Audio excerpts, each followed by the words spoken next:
తెలంగాణలోని మల్లారం అనే చిన్న గ్రామం. మల్లారం గ్రామంలో వారం రోజుల సంధి ఎడతెరిపి లేకుండా వాన పడుతూనే ఉంది. జనాలు పనుల్లేక ఇళ్లల్లోనే ఉండిపోయారు. నరసమ్మ తన చిన్న కొడుకు తుకారాంతో కలిసి ఒక ఇంట్లో ఉంటుంటే, మరొక ఇంట్లో పెద్ద కొడుకు గంగారాం, భార్య లక్ష్మమ్మతో ఉంటున్నాడు.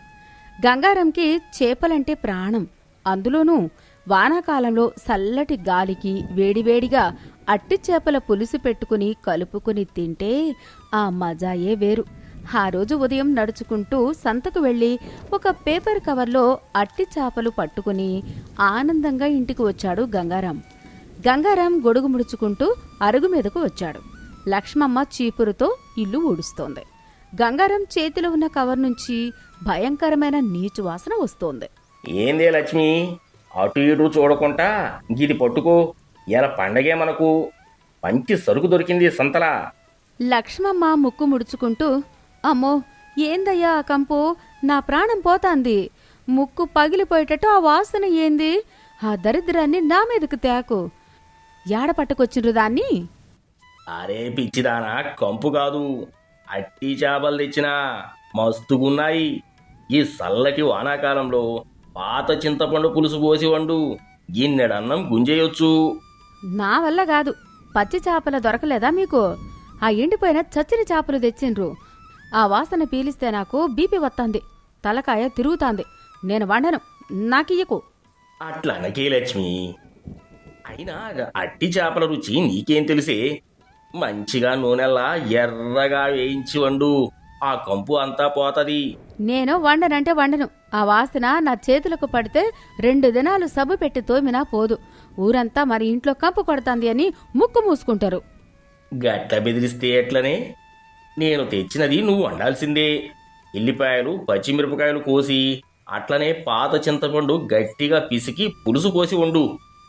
గీదొక్కసారి నా మాట విను, లేదంటే ఈ పూట నీకు నాకు పంచాయితీ అవుతుంది. భర్త గట్టిగా చెప్పేసరికి లక్ష్మమ్మకు గత్యంతరం లేకపోయింది. ముక్కుకు చీర కొంగు గట్టిగా అడ్డుపెట్టుకుని అయిష్టంగానే ఆ కవర్ తీసుకుని వంటగదిలోకి వెళ్ళింది. ఒక అరగంట గడిచింది. లక్ష్మమ్మ కట్టెల పొయ్యి రాజేసింది. ముందుగా ఆ అట్టి చేపలను వేడి నీళ్లలో కాస్త పసుపు వేసి 2-3 సార్లు శుభ్రంగా కడిగింది. అప్పుడు ఆ కంపు కాస్త తగ్గింది. ఆ తర్వాత మట్టి కూడులో నూనె పోసి ఆ చేపలను ఎర్రగా వేయించింది. పచ్చిమిర్చి, కరివేపాకు నూనెలో వేగగానే ఆయిల్ చిటపటలాడింది. తర్వాత సన్నగా తరిగిన ఉల్లిపాయలు వేగించి అందులో గట్టిగా పిసికిన పాత చింతపండు పులుసు, కారం, ఉప్పు, కాస్త జీలకర్ర పొడి వేసి మరిగించింది. అప్పటి వరకు ఇల్లంతా కంపు కొట్టిన ఆ అట్టి చేపల వాసన కాస్త చింతపండు పులుసులో పడి ఉడకగానే అద్భుతమైన సువాసనగా మారిపోయింది. ఆ పుల్లటి ఘుమఘుమలు, పోపు వాసన ముక్కు పుటాలను తాకగానే లక్ష్మమ్మ నోట్లో నీళ్లు ఊరాయి. లక్ష్మమ్మ పులుసు రుచి చూడడానికి గరెటతో కాస్త పులుసు చేతిలో వేసుకుని నాకింది. ఆమె కళ్ళు ఆనందంతో పెద్దవయ్యాయి. లక్ష్మమ్మ తనలో తాను, అమ్మ బాబోయ్, ఏంది ఇంత కమ్మగుంది? తెచ్చినప్పుడేమో వాసన కంపు కొట్టింది నాకు, కూర మాత్రం అమృతం లెక్క అయింది. ఆ ఉల్లిపాయలు, ఆ చింతపండు పులుసు చేప ముక్కకు భలే పట్టింది. ఈ కూర మొత్తం నేనే తినేటట్టు ఉన్నా కదా. అప్పుడే గంగారం వంటగదిలోకి తొంగి చూశాడు. ఏంది లక్ష్మి, సువాసన అదురుతాంది, నాకైతే ఆకలి దంచుతాంది. నీ ముక్కు అడ్డు పెట్టుకున్న కొంగు ఏమాయే? ఇందాక వండనని పెద్ద పంచాయతీ పెట్టినావు కదా. అదేం లేదయ్యా, కూర వండినా కదా, వాసన చూస్తే నాకే తినబుద్ధి అవుతోంది. ఇందాక వండనన్నా, కానీ ఇప్పుడు నేను గట్టిగానే తింటా. ఓహో, ఇందాక బీపీ వస్తుందన్నావు, తలకాయ తిరుగుతుంది అన్నావు, ఇప్పుడు నోట్లో నీళ్లు ఊరుతున్నాయా? సరే సరే, అట్లనే మంచిగా అన్నం వడ్డించు, ఇద్దరం గట్టిగా లాగించేద్దాం. ఇద్దరమేనా? అత్తయ్య గారు, మరి మీ తమ్ముడు తుకారాం సంగతమేంటి? అబ్బే, వాళ్ళకి చెప్తే గీ కూర ఏ మూలకు సరిపోదు. అమ్మ వస్తే కూరలో ఉన్న మంచి ముక్కలన్నీ ఏరి తుకారంగాడికే పెడుతుంది. ఎవ్వరికీ చెప్పకు, గుట్టుగా ఇద్దరమే తినేద్దాం. ఎడే పెట్టుకో. భార్యాభర్తలు కంచాలు సిద్ధం చేసి కూర్చుని ఆ వేడివేడి అట్టి చేపల పులుసు వేసుకుని తినడానికి రెడీ అయ్యారు. వానాకాలం చల్లటి గాలికి వంటగదిలో నుంచి వస్తున్న అట్టి చేపల వాసన పక్క ఇంట్లో ఉన్న నరసమ్మ ముక్కుకు నేరుగా తగిలింది. నరసమ్మకు వెంటనే అర్థమైపోయింది. కోడలు గుట్టు చప్పుడు కాకుండా ఏదో గట్టి కూరే వండుతోందని. వయసు పైబడినా ఆమె ముక్కు మాత్రం పసిగట్టడంలో పోలీసు కుక్కను మించిపోతుంది. గాలి పీల్చుకుంటూ ముక్కుపుటాలు ఎగరేస్తూ నేరుగా కొడుకు ఇంటివైపు అడుగులేసింది. నరసమ్మ కర్ర పట్టుకుని మెల్లగా గంగారాం ఇంటి గుమ్మం వైపు వచ్చింది. ఆ అలికిడికి లోపల ఉన్న లక్ష్మమ్మకు వణుకు పుట్టింది. అయ్యో, మీ అమ్మ వస్తాంది, గీ వాసనకొచ్చినట్టుంది. కూర గిన్నె కనపడితే అంతే సంగతులు. త్వరగా ఆ గిన్నె తీసి అటక మీద పెట్టు. గంగారాం కూర గిన్నెను గబుక్కున పట్టుకుని ఒక మూల దాచిపెట్టి కంచం మీద మూత పెట్టాడు. సైలెంట్గా ఉండు లక్ష్మి, ఏమీ తెలవనట్టు ముఖం పెట్టు. నరసమ్మ గుమ్మం దగ్గరికి వచ్చి గట్టిగా వాసన పీలుస్తూ లోపలికి వచ్చింది. ఏందే లక్ష్మి, పొద్దుగాలనే ఇల్లు గుమగుమలాడిపోతాంది. ఏం కూరొండినవే, గింత కమ్మటి వాసన వస్తాంది? ఏముందత్తయ్యా, కోడిగుడ్ల కూర వండినా. నరసమ్మ అనుమానంగా ముక్కు ఎగబీల్చి, ఏంది కోడిగుడ్ల కూర? నా ముక్కును మోసం చేద్దామనుకుంటున్నావా కోడలా? గిది కోడిగుడ్ల వాసన కాదు, అచ్చం మన అట్టి చేపల పులుసు వాసన. మల్లారంలా నా ముక్కును ఏమార్చేటోళ్ళు పుట్టలే. కోడిగుడ్డుకు అట్టి చేపకు తేడా తెలవని ముసలదాన్ని అనుకున్నావా? అమ్మా, నీ ముక్కు పాడైనట్టుంది. వారం సంధి వాడపడుతున్న వానాకాలం కదా, జరుగు చేసి గుడ్లు కూడా చేపల్లా వాసన వస్తున్నట్టున్నాయి నీకు. ఒరే గంగారాం, నా కడుపున పుట్టి నాకే అబద్ధాలు చెప్తున్నావట్రా? ఏది ఆ కంచం మూతతీ. లక్ష్మమ్మ భయంతో కంచం మూత తీసింది. అందులో ఎర్రటి అట్టి చేపల పులుసు స్పష్టంగా కనిపిస్తుంది. ఆహా, కోడిగుడ్లు ఎప్పుడైనా చేపల్లా మారతాయా కోడలా? నా కొడుకు గింత ఇష్టంగా కూర తెచ్చుకుంటే నన్ను పక్కన పెట్టి ఇద్దరే గుట్టుగా మింగేద్దామని ప్లాన్ వేసిరా? ఈ ముసలదాని కడుపు కొడతారా? అది అది కాదత్తయ్యా, కూర కొద్దిగానే ఉంది. ఒరే గంగారం, నీకు వానాకాలంలో చేపలు ఎట్లా తినాలో, పులుసు ఎట్లా గుంజాలో నేర్పింది నేనురా. నాకే పెట్టకుండా తింటావు. సరేలే అమ్మా, తప్పయింది. కోడలు వండిన కూర కదా, నోరూరింది అంతే. రా కూర్చో, ముగ్గురం కలిపి తిందాం.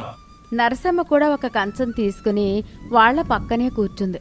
ముగ్గురూ కలిసి వేడివేడి అన్నంలో ఎర్రటి అట్టి చేపల పులుసు కలుపుకొని మొదట ముద్ద నోట్లో పెట్టుకున్నారు. సరిగ్గా అప్పుడే బయట వర్షంలో తడిసి ఆకలితో అలసిపోయి వచ్చిన చిన్న కొడుకు తుకారాం గంగారాం గుమ్మం దగ్గరకొచ్చాడు. వాడికి 10 గజాల దూరం నుంచే ఆ పులుసు వాసన తగిలింది. తుకారాం గబగబా లోపలికొచ్చి ముగ్గురూ వలయాకారంగా కూర్చుని భోజనం చేయడం చూశాడు. అమ్మో, నాకైతే కడుపు కాలిపోతా అంటే మీ ముగ్గురు పగబట్టినారు కదా, నన్ను వదిలేసి కమ్మగా కుమ్ముతున్నారు. అరే రే తుకారాం, రారా నాన్న, నీకోసమే చూస్తున్నారా? అబద్ధాలు చెప్పకమ్మా, నా కోసం ఎక్కడ చూస్తున్నారు? నాన్న చనిపోయినాక నేనే కదమ్మా నిన్ను చూసుకునేది. ఈ వర్షంలో తడిసి ఆకలితో అల్లాడిపోతుంటే ఈ అన్నయ్య వదిలిన మాయలో పడిపోయి నాకే ముద్ద పెట్టకుండా అట్టి చేపలు లాగిస్తున్నావా? నన్ను వదిలేసి ముగ్గురు దొంగలాగా తలుపులేసుకుని తింటున్నారా? ఎంత మోసం జరిగిందే నాకు. ఒరేయ్, డ్రామాలు ఆపరా. ఇందాక అమ్మ కూడా గిట్లనే వచ్చింది. రా కూర్చో, వదిన మస్తు కూర వండింది, గిన్నెడన్నం తిందురా. లక్ష్మమ్మ నవ్వుతూ మరో కంచం తెచ్చి, నీకంటే బామతి గారు, రా కూర్చో, వేడి అన్నం పెడతా. తుకారాం కూడా వాళ్ల పక్కనే కూర్చున్నాడు. ఆ వానాకాలం చలిలో ఆ నలుగురూ కలిసి వేడివేడి అన్నంలో పుల్లటి అట్టిచాపల పులుసు కలుపుకొని తింటుంటే ఆ రుచి, ఆ సంతోషం మాటల్లో చెప్పలేనిది. కుటుంబం కలిసి తింటే వచ్చే ఆనందం అది. అబ్బా, కడుపు నిండిందమ్మా. ఈ వానాకాలంలో అట్టి చేపల పులుసు బాగుంటది. వదిన చేతి వంట సూపర్. మనం రేపు కూడా గిదే వండుకుందామమ్మా. అత్తమ్మా, రాత్రికి అని కొద్దిగా కూర గిన్నెలో ఉంచినా రాత్రికి మళ్ళా ఇస్తాలే. ఆ కూర ఉన్న గిన్నెను అటక మీద జాగ్రత్తగా దాచిపెట్టింది లక్ష్మమ్మ. భోజనం అయిపోయిన తర్వాత వర్షం కాస్త తగ్గడంతో గంగారాం లుంగి మడత పెట్టుకుని ఊరి మధ్యలో ఉన్న రచ్చబండ దగ్గరికి వెళ్ళాడు. గంగారంకి ఉన్న పెద్ద జబ్బు నోటి దురుసు. గొప్పలు చెప్పుకోవడం, తన ఇంట్లో ఏం జరిగినా, ఏ వస్తువు కొన్నా, ఏ మంచి కూర వండినా ఊరంతా చాటింపు వేయందే అతనికి అన్నమరగదు, నిద్ర పట్టదు. రచ్చబండ దగ్గర కూర్చున్నాడు గంగారం. పక్కనే వాళ్ల పక్కింటికి చెందిన సమ్మక్క మొగుడు ఉన్నాడు. ఏమనుకున్నారు? ఇవాళ మా ఇంట్లో మా ఆవిడ ఏం వండిందో తెలుసా? అట్టి చేపల పులుసు. ఆ ఉల్లిపాయలు, ఆ చింతపండు పులుసు, ఆహా, నోట్లో పెట్టుకుంటే వెన్నెలా కరిగిపోయింది. మా ఆవిడ చేతిలో ఏదో మాయ ఉంది. రాత్రికి కూడా ఇంకో గిన్నెడు దాచిపెట్టినాం. పక్కనే ఉన్న సమ్మక్క మొగుడు ఈ మాటలు విన్నాడు. వాడికి నోట్లో నీళ్లూరాయి. వాడు వెంటనే వెళ్ళి తన భార్య సమ్మక్కకి ఈ విషయం చెప్పాడు. సమ్మక్క ఎప్పుడూ పక్కిళ్లలో వండినవి దొంగిలించి తినడంలో దిట్ట. అవునా, లక్ష్మి గంత కమ్మగా ఉండిందా? ఎలాగైనా ఇలా వాళ్ళ ఇంట్లో దొంగతనంగా ఆ కూర గిన్నె లేపేద్దాం. వాన కూడా పడుతుంది, ఎవరికీ అనుమానం రాదు. సాయంత్రం 4 గంటలు. లక్ష్మమ్మ కిరాణా కొట్టుకి సరుకుల కోసం వెళ్ళింది. గంగారం ఇంకా రచ్చబండ దగ్గరే ఉన్నాడు. సరిగ్గా అదే అదును చూసుకుని పక్కింటి సమ్మక్క తన మొగుడుతో కలిసి గుట్టుచప్పుడు కాకుండా గంగారం వంటగదిలోకి దూరింది. సమ్మక్క ఆమె మొగుడు వంటగదంతా వెతికారు. చివరికి అటక మీద దాచిన ఆ కూర గిన్నె దొరికింది. సమ్మక్క గిన్నె మూత తీసి వాసన చూసి ఆనందంగా, అమ్మ బాబోయ్, గీ వాసనతోనే ప్రాణం లేసొస్తాంది అనుకుని ఇద్దరూ కలిసి ఆ గిన్నెలో ఉన్న కూరను వేళ్లతో నాకి మరీ మొత్తం తినేశారు. ఒక్క ముక్క కూడా మిగిల్చలేదు. గిన్నెను కడిగినట్లుగా ఖాళీ చేసి అక్కడే పెట్టేసి సైలెంట్గా తమ ఇంట్లోకి పారిపోయారు. 5 గంటలకి లక్ష్మమ్మ ఇంటికి వచ్చింది. రాత్రి భోజనానికి రెడీ చేద్దామని అటక మీద ఉన్న గిన్నె దించింది. మూత తీసి చూసేసరికి గుండె ఆగినంత పనైంది. గిన్నెలో కూరలేదు, కేవలం కడిగినట్టుగా ఖాళీగా ఉంది. లక్ష్మమ్మ ఇంటి బయటికి వచ్చి, అయ్యో నా కూర, నా అట్టి చేపల పులుసు, ఏ దొంగ ఎదవలు పడ్డారా నా వంటగదిలోకి. లక్ష్మమ్మ అరుపులకి గంగారం పరిగెత్తుకుంటూ వచ్చాడు. ఏమైంది లక్ష్మి? ఏంది గంత గట్టిగా అరుస్తున్నావు? ఇల్లంతా ఎందుకు పీకి పందిరేస్తున్నావు? లక్ష్మమ్మ ఖాళీ గిన్నె భర్త మొఖాన పడేస్తూ, ఏమైందా? రాత్రికి దాచిన కూర ఏమాయే? ఇంట్లో ఎవరూ లేని టైంలో ఎవరో దొంగలు వచ్చి మొత్తం ఊడ్చేశారు. అదేంది, కూరను కూడా దొంగతనం చేస్తారా? ఎవరికి తెలిసే మన ఇంట్లో అట్టి చేపల పులుసు ఉందని? ఎవరికి తెలుసా? గీ దొంగలు ఎవరనుకుంటున్నారు? ఊరంతా మీరే డప్పు కొట్టుంటారు. రచ్చబండ కాడ కూర్చొని నా కూర గురించి గొప్పలు చెప్పుంటారు. ఆ పక్కింటి పొరుగింటి వాళ్లే చేసుంటారు. పక్కింటోళ్ళ కన్ను పడితే రాళ్లు కూడా నుగ్గవుతాయి. నా కూరంతా మీ నోటి దురుసు వల్లే ఈ అరిష్టమంతా. నోరు మూసుకొని ఉండలేరా? అదే లక్ష్మి, ఏదో ఫ్లోలో చెప్పినా గీళ్ళు గింత దారుణంగా నా కూర గిన్నెను లేపేస్తారని అనుకోలేదే. సరిపోయింది. వానాకాలం కదా అని ఇష్టంగా వండుకుంటే మీ నోటి వల్ల రాత్రికి మనకు పస్తులే గతి. నా కూర తినే వాళ్లకు ఊరికే అరగదు. రేపు మోషాలు పట్టుకుంటాయి చూడు. రేపు పొద్దున్నే వాళ్ళ సంగతి చూస్తాను. అట్లా కోప్పడకేనా లక్ష్మి? నా నోటి దురుస్తో తప్పే చేసిన ఈ దొంగల గోల మనకొద్దులే. మరి రాత్రికి ఆకలవుతుంది, ఏం తినాలే?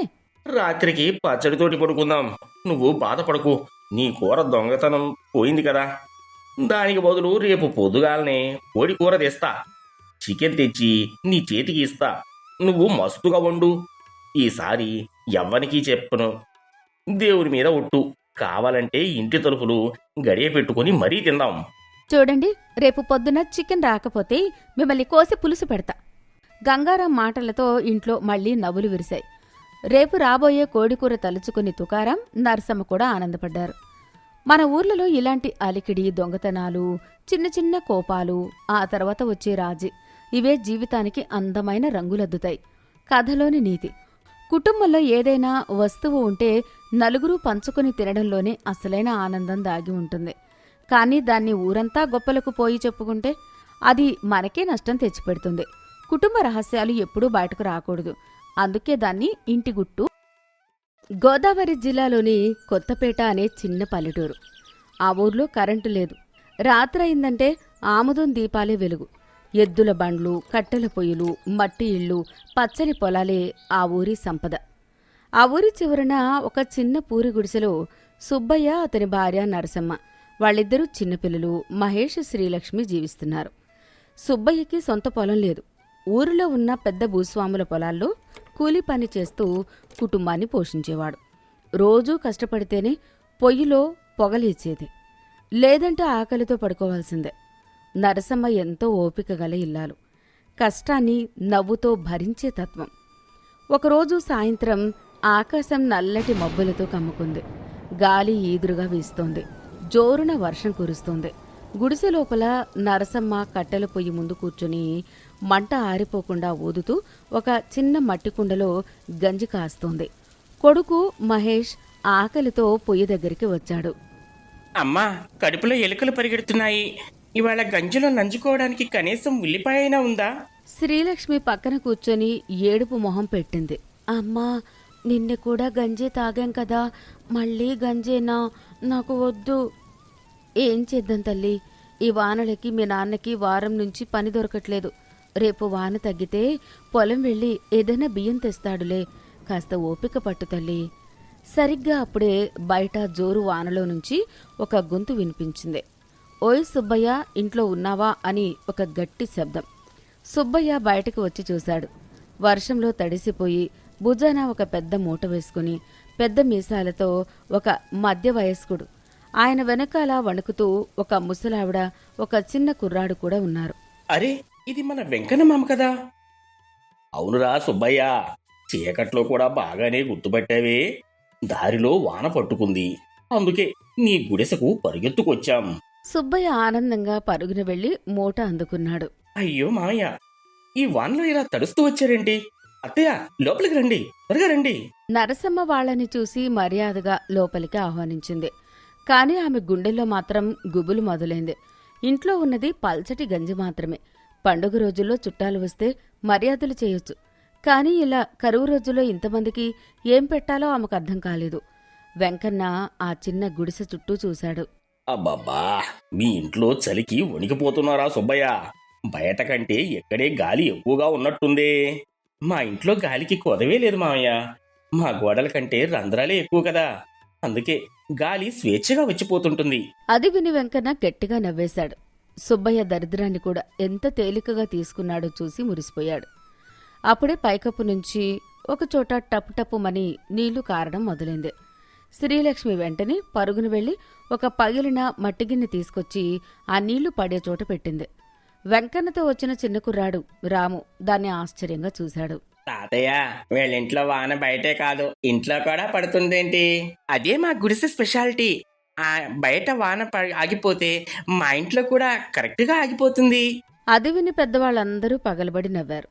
కాని నరసమ్మ మాత్రం నవ్వలేక వంటగదిలోకి వెళ్లి భర్తను లోపలికి పిలిచింది. ఏమండి, వాళ్ళు ఆకలితో ఉన్నారు, కాని మరి ఇంట్లో ఉన్నది ఈ గంజి మాత్రమే. అది పిల్లలకే సరిపోదు. ఏం చేద్దాం నరసమ్మ, వచ్చిన చుట్టాల్ని ఆకలితో పడుకోబెట్టలేం కదా. ఆ గంజి వాళ్ళకే పెట్టు, మనం పిల్లలు పస్తులు పడుకుందాం ఒకరోజు అనుకుని బయటకొచ్చారు. అప్పుడే వర్షంలో తడుచుకుంటూ పక్కింటి పుల్లమ్మ గబగబా లోపలికి వచ్చింది. ఓయ్ నరసమ్మ, మీ ఇంటి దగ్గర ఇంత హడావిడేంటి? ఏమైనా బియ్యం సంచి దొరికిందా ఏంటి? అరుస్తున్నారు. బియ్యం సంచి కాదు, వానలో పట్నం నుంచి మా పెద్దనాన్న చుట్టాలు వచ్చారు. అయ్యా పాపం, వాళ్ళకి వేళ లేదా ఏంటి? అయితే ఇవాళ మీ గంజిలో ఇంకో బిందెడు నీళ్లు పోయాల్సిందేనేమో. అదే పని చేస్తున్నాం పుల్లమ్మ, పూటకు గతిలేని వాళ్ళం. ఏం చేస్తాంలే, పేదోళ్ళ ఇంటికి చుట్టాలొస్తే ముందుగా భయం వేస్తుంది, తర్వాతే ఆనందం వస్తుంది. నిజమే పుల్లమ్మ, పేదోడి గుండె ఆకాశమంత ఉంటుంది, కానీ పొట్ట మాత్రం అరచేయంత కూడా ఉండదు. ఆ మాటలు విన్న వెంకన్న కొద్దిసేపు మౌనంగా ఉండిపోయాడు. కొద్దిసేపటి తర్వాత నరసమ్మ అందరికీ చిన్న చిన్న మట్టి గిన్నెలు వేడివేడిగా ఉన్న ఆ గంజి పోసి ఇచ్చింది. రాము గిన్నెలు చూసి మొహం మార్చుకున్నాడు. తాతయ్య, ఏంటిది? ఇది గంజినా లేక తెల్లటి నీళ్ళ? నాకొద్దు. అలా అనుకు రాము, ఇది మా ఊరి రాజు గంజి, పట్నంలో దొరకదు. ఒక్కసారి తాగితే కడుపు గట్టిగా నిండిపోతుంది, తాగు. వెంకన్న గిన్నె తీసుకుని వేడివేడి గంజిని ఒక గుటక వేశాడు. ఆయనకు నిజంగానే ఆకలి దహించేస్తోంది. అబ్బా, ఎంత రుచిగా ఉందమ్మా నరసమ్మ, అమృతంలా ఉంది. అబద్ధాలు చెప్పకండి పెదనాన్న, ఉప్పులేని ఈ పల్చటి గంజి కూడా రుచిగా ఉందా? అబద్ధం కాదమ్మా, ఆకలి ఉన్నవాడికి గంజి కూడా పాయసమే అమ్మా. మీ ప్రేమ వల్ల ఇది పాయసం కంటే తీయగా ఉంది. అందరూ ఆ గంజితోనే కడుపు నింపుకుంటున్నారు. ఆ రాత్రి వర్షం కొంచెం తగ్గింది. అందరూ పడుకోవడానికి సిద్ధమయ్యారు. చిన్న గుడిసె కావడంతో అందరికీ చోటు చాలేదు. సుబ్బయ్య ఒక పాత గోనె సంచి తీసుకుని బయట అరుగు మీద పడుకోవడానికి వెళ్ళాడు. చలిగాలి కొడుతోంది. ఏరా సుబ్బయ్య, నువ్వెందుకు బయట చలిలో పడుకుంటున్నావు? మీరందరూ లోపల వెచ్చగా పడుకోని మావయ్య, నాకు బయట గాలి అలవాటే. లేదురా, నువ్వు లోపల పడుకోకపోతే నేను నీతో పాటే బయట పడుకుంటాను. అతిథి వచ్చాడని ఇంటి యజమాని వణకడం దేనికి? వెంకన్న కూడా ఒక పాత చాప వేసుకుని సుబ్బయ్య పక్కనే అరుగు మీద పడుకున్నాడు. వర్షం చినుకులు పడుతున్నాయి. అర్ధరాత్రి దాటింది. కొద్దిసేపటి తర్వాత వెంకన్న మెల్లిగా మాట్లాడాడు. సుబ్బయ్య, నిద్రపోయావారా? లేదు మావయ్య, చెప్పండి. నీ పరిస్థితి ఇంత కష్టంగా ఉందని నాకు తెలియదురా. ఇంత పేదరికంలో ఉన్నావని చూడలేదు. పేదోళ్ల కష్టాలు ఎవరికీ కనిపించవులే మావయ్య. పైకి నవ్వుతూ ఉంటాం కదా, లోపలి బాధ అలాగే ఉండిపోతుంది. పోనీ ఊర్లో వాళ్ళు, మన చుట్టాలు ఎవరూ సహాయం చేయలేదా? అందరూ కష్టాల్లోనే ఉన్నారు మావయ్య. ఎవరి కడుపు వాళ్ళు చూసుకోవడమే కష్టమైపోయింది. అప్పు ఎవరిస్తారు మావయ్య? నీ నాన్న బతికున్నప్పుడు మా ఇంటికి ఎంత సాయం చేసేవాడో తెలుసా సుబ్బయ్య? తెలుసు మావయ్య. నాన్న ఎప్పుడు మీ గురించి గొప్పగా చెప్పేవాడు. 25 క్రితం ఒకసారి కరువు వచ్చినప్పుడు మా ఇంట్లో కూడా గింజ లేదు, పస్తులున్నాం.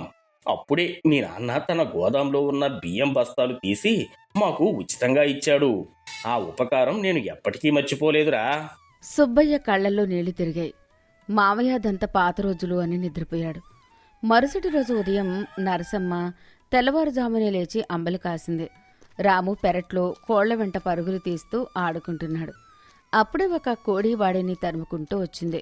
రాము భయంతో అరుస్తూ ఇంట్లోకి పరిగెత్తాడు. అమ్మమ్మ, ఆ కోడి నన్ను పొడి చేస్తుంది, కాపాడు. మా కోడి చాలా కోపిష్టిరా, ఎవరైనా వస్తే ఊరుకోదు. నిన్న మా నాన్నని కూడా ఇలాగే తరిమింది. ఒరేయ్, అబద్ధాలాడకురా. ఆ కోడి నన్నెందుకు తరుముతుంది? అది నా చేతిలో గింజలే తింటుంది. ఎందుకు తరుముతుందా? నిన్న నువ్వు దానికి తెలియకుండా దాని గుడ్డు తీసావు కదా నాన్న, అందుకే కోపంతో తరిమింది. అది విని వెంకన్న, నరసమ్మ, పిల్లలు అందరూ పగలబడి నవ్వేశారు. ఆ నవ్వుల మధ్య కొద్దిసేపైనా వాళ్ల పేదరికం, ఆకలి మాయమైపోయింది. కొద్దిసేపటికి పుల్లమ్మ నరసమ్మ దగ్గరికి వచ్చింది. నరసమ్మ, మీ చుట్టాలు ఇంకో 2 రోజులు ఉండేలా ఉన్నారు. మా ఇంట్లో కొంచెం రాగి పిండి ఉంది, నేను తెచ్చిస్తాను. ముద్ద కాసి పెట్టి వాళ్ళకి. అయ్యో వద్దు పుల్లమ్మ, మీ ఇంట్లో కూడా కష్టాలే కదా, మీ పిల్లలకి దాచుకున్న పిండి. అలా అనకే పిచ్చిదాన, మనకి మనం సాయం చేసుకోకపోతే ఎవరు చేసుకుంటారు? దొరలకి ఎలాగూ మన మీద జాలి ఉండదు. అరుగు మీద కూర్చొని ఆ మాట విన్న వెంకన్న కళ్లల్లో నీళ్లు తిరిగాయి. వీళ్లకు తినడానికి తిండి లేదు కాని సహాయం చేసే గుణం మాత్రం ఆ ఆకాశమంత ఉంది అని గర్వపడ్డాడు. అదే రోజు ఉదయం సుబ్బయ్య చేతిలో పాత తువ్వాలు పట్టుకుని పని వెతుక్కోవడానికి బయట నిలబడ్డాడు. అప్పుడే ఊరి కారణం అటుగా వెళ్తూ సుబ్బయ్య ఇంటి ముందు ఆగాడు. ఓయ్ సుబ్బయ్య, ఈ వారం పొలం శిస్తు కట్టాలి, గుర్తుందా? షావుకారు గారు అడగమన్నారు. అయ్యా కరణం గారు, నా పరిస్థితి బాగోలేదు. వానల వల్ల పని లేదు. ఇంకొంచెం గడువు ఇవ్వండి. పని దొరికిన వెంటనే మొదటి కూలీ తెచ్చి మీ చేతిలోనే పెడతాను. ఆ గడువు మాట నువ్వు గత నెల కూడా చెప్పావురా సుబ్బయ్య. ఈరోజు సాయంత్రానికల్లా డబ్బు కట్టకపోతే నీ ఇంట్లో ఉన్న రాగి గిన్నెలు పట్టుకుపోతాను.